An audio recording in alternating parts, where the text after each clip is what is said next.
आज नगरपालिका आणि नगर परिषदांच्या निवडणुकांचे निकाल लागले.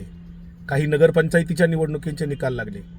हे निकाल खरं तर अपेक्षित होते. याचं कारण असं, निवडणुकीतल्या काळात जे काय गैरप्रकार झाले, आचारसंहिता भंग होत असताना निवडणूक आयोग मात्र भग्याची भूमिका घेत होता, तर प्रत्यक्षात साथही देत होता.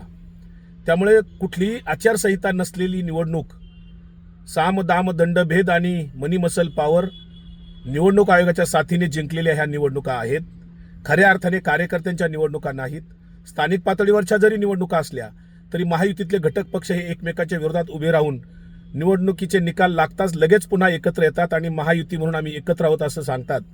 विरोधी पक्षाची जागा ऑक्युपाय आपणच करायची आणि आपणच निवडणुका जिंकल्यावर पुन्हा एकत्र यायचं, हा एक मोठा खेळ आहे. निवडणूक ही मनी मसल पॉवर आणि निवडणूक आयोगाच्या सहकार्याने आचारसंहिता पायदळी तुडवत झालेली आहे. तरी पण महाविकास आघाडीच्या घटक पक्षांनी निश्चितपणे आत्मपरीक्षण केलं पाहिजे. आपल्या संघटनात्मक कामाकडे आणि रस्त्यावर उतरून जनतेचा जनआक्रोशाला वाट मोकळी करून देण्याची नितांत गरज आहे. महाविकास आघाडीने यापुढच्या काळात रस्त्यावरच्या लढाया लढण्यासाठी सज्ज असायला पाहिजे. महायुती अशाच पद्धतीनं लोकशाही पायदळी तुडवत राहील.